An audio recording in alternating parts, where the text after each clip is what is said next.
This is a sculpture I did in 1964, and I tried something a little different. Normally, if you were going to do a bas-relief, you would work in clay and then eventually make a plaster cast. I was trying to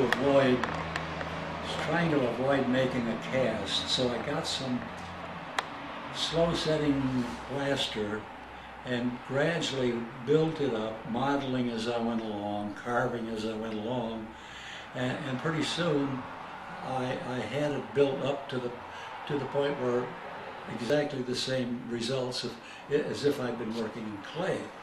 And so that completely eliminated making a cast.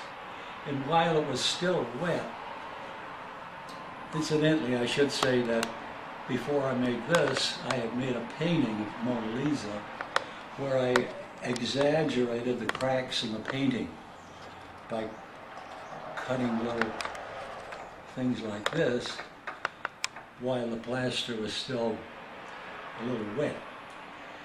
The slow-setting plaster it's a relative term because once it starts to set, there's no going back. It sets, and then you can't add water and make it set slower. It just sets and it's done.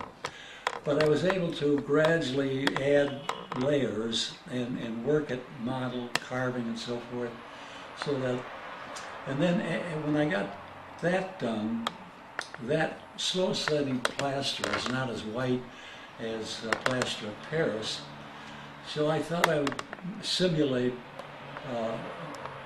a metal, and I decided to use the feeling of an aluminum metal, and I found some aluminum paint and painted it, and then it looked a little too artificial, didn't look like aluminum, so I took some very thin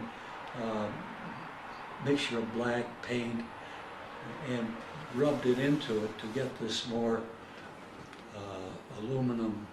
old aluminum look. And so that's how I arrived at this particular sculpture. And I think that it worked out just about as well as if I had done it in clay.